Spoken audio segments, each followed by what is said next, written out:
Hello friend, welcome back to my channel. তোমরা সবাই কেমন আছো? আশা করছি সবাই ভালো আছো, সুস্থ আছো। আমিও খুব ভালো আছি। আর সবাইকে জানাচ্ছি সবার আগে আজকে সকালবেলায় পৌষ সংক্রান্তি অনেক অনেক শুভেচ্ছা আর ভালোবাসা। সকালবেলা উঠেই কাজের মেলা, মা লেগে পড়েছে জামা কাপড় ধুতে সকালবেলা উঠেই, আর আমি লেগে পড়েছি উঠান লেপাকোচার কাজে। কারণ পৌষ সংক্রান্তি লেপাকোচা করতে হবে গোবর দিয়ে, তাই ওদিকে উঠানটা আমি লিখবো। আর এই পিড়াগুলো দেখছো, এগুলো আমি কালকেই লেপে রেখেছি। Hello friend, welcome back to my channel. তোমরা সবাই কেমন আছো? আশা করছি সবাই ভালো আছে, সুস্থ আছে। আমিও খুব ভালো আছি।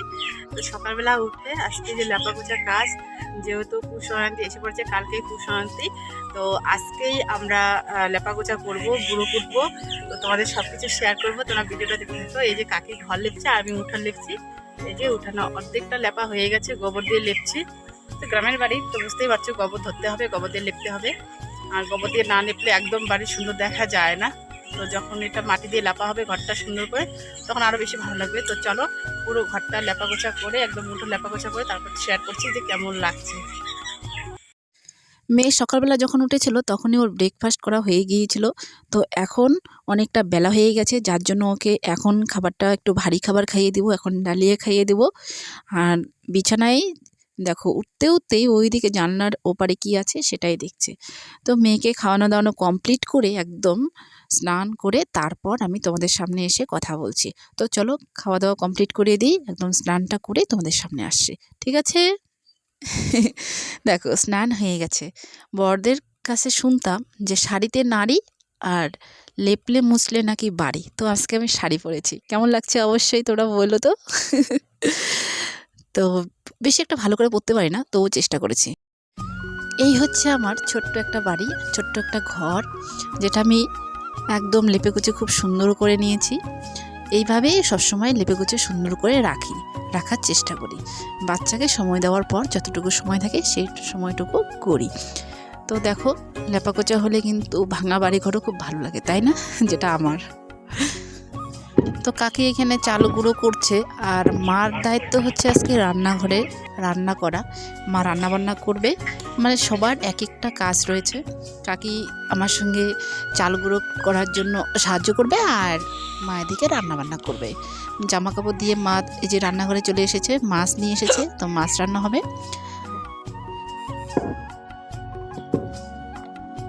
উদাস দুপুর বেলা সখী আসবে কি একলা নদীর ঘাটে গো, দেখতে তোমার মন চাইছে। তো বসে পড়লাম এই যে চাল গুঁড়োর কাজে। এখন এই যে কাকি চাল গুঁড়ো করছে, আমি চালবো চালনি দিয়ে। আর পরে কাকি চলে যাবে, কাকিও বাড়িতে গিয়ে আবার কাজ করবে, চাল গুঁড়ো করবে, পরে আমি নিজেই করব একা একা। তো আপাতত এখন কাকি করে দিচ্ছে, আমি চালনি দিয়ে চালছি। আর মানে অনেক গান, বুঝতেই পারছো বরের অনেক গান বেরোয়েছে, গান করছে।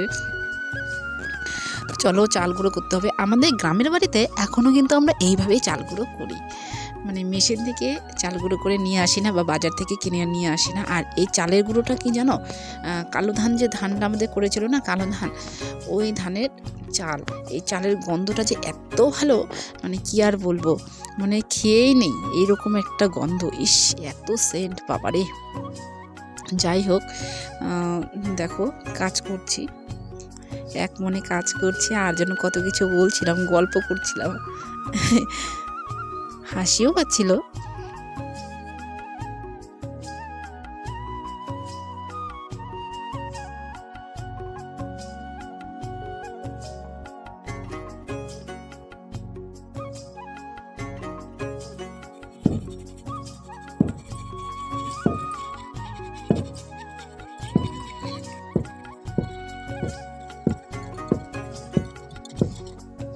এই দেখো আমার বরকে একদম নারকেল নিয়ে বসে পড়েছে, নারকেলটা ভালো করে ছড়িয়ে দিচ্ছে, খোসা ছাড়িয়ে দেখো একদম কত সুন্দর করে নিয়েছে। আর নারকেলের জলটা এই যে বাটির মধ্যে দেবে, নারকেলের জলটা খেতে কিন্তু খুব ভালো লাগে, তাই না? এই দেখো জলটা এত ভালো না, সেই একদম। তো নারকেল করে নেওয়া হবে, পিঠার মধ্যে দিতে হবে। এই দেখো নারকেলটা ছোট ছিল, কিন্তু ছোট থাকলেও না বেশ ভালো ছিল। এই যে দুটো নিয়ে এসেছে, তো দুটোই এই যে ভালো করে দিল, কারণ আমরা তো পারবো না ভালো করতে নারকেল, তাই না? সমস্ত কাজ করে রাত্রেবেলা দেখো চলে আসলাম পিঠা বানাতে। জানি না কীরকম হবে, তো চেষ্টা তো করবো খুব ভালো করেই করার জন্য, তাই না? তো চলো পিঠাটা করে নেই, আর কীরকম হচ্ছে তোমরাও একটু দেখে নাও। যাদের যাদের ভালো লাগবে তারা কিন্তু খেতে এসো, হ্যাঁ। এই দেখো কত সুন্দর হয়েছে, ফুলকো ফুলকো একদম। ও মা, আর এই চিতই পিঠা খেতে আমার খুবই ভালো লাগে। সব থেকে ভালো লাগে আমার চিতই পিঠা খেতে, মানে এটার মধ্যে কোনো কিছু থাকে না, জানি না তবু কেন যে এত ভালো লাগে।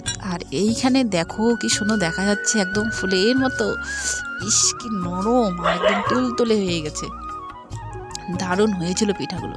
তো একের পর এক এইভাবে পিঠাগুলো বানিয়ে নেব, তারপর বানাবো কয়েকটা তেলের পিঠা, মানে মালপোয়া, আমরা যেটাকে বলি তেল পিঠা বলি, তেলের পিঠা বলি।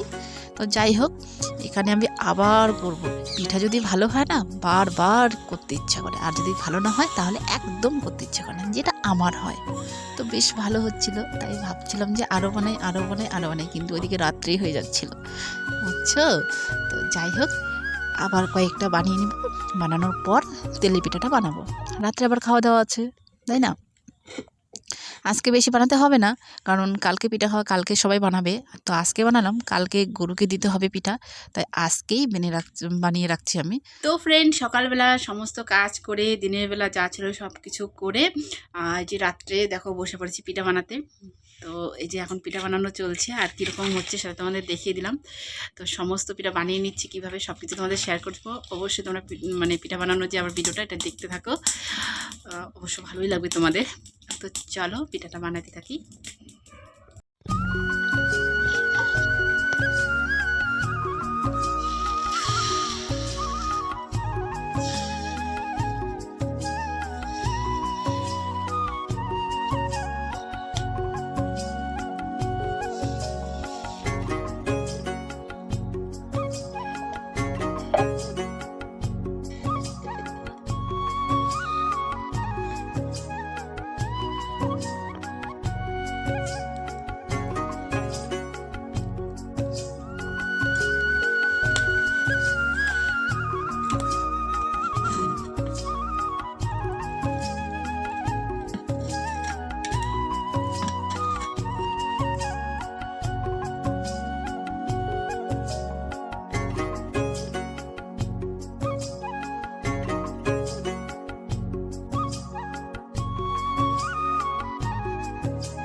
তো ওইদিকে আমার চিতই পিঠা বানানো একদম হয়ে গেছে কমপ্লিট। তারপরে মা ওইখানে চুলোর মধ্যে ভাত রান্না করবে রাত্রে খাবার, আর আমি এখানে গ্যাসের মধ্যে দেখো মালপোয়া বানাবো, খুবই অল্প একদম ছোট ছোট করে। তো এই দেখো বানাচ্ছি, খুব সুন্দর হয়েছে কিন্তু পিঠাগুলো, তাই না? একদম লুচির মতো, ফুলকো লুচির মতো ফুলে ফুলে উঠেছে, একদম সেই সুন্দর হয়েছে। আমি তোমাদেরকে দেখিয়ে দিচ্ছি, তোমরা একটু দেখে নাও।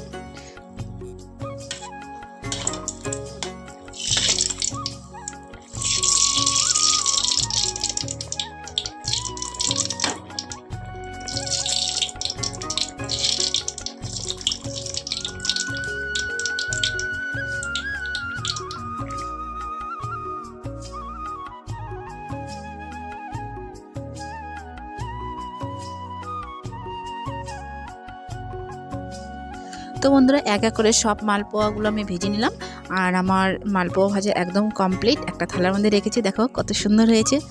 তো যাই হোক বন্ধুরা, আমার এই ছোট্ট ভিডিওটা যদি তোমাদের একটুও ভালো লাগে তাহলে একটা লাইক আর কমেন্ট করে দিও কেমন লেগেছে।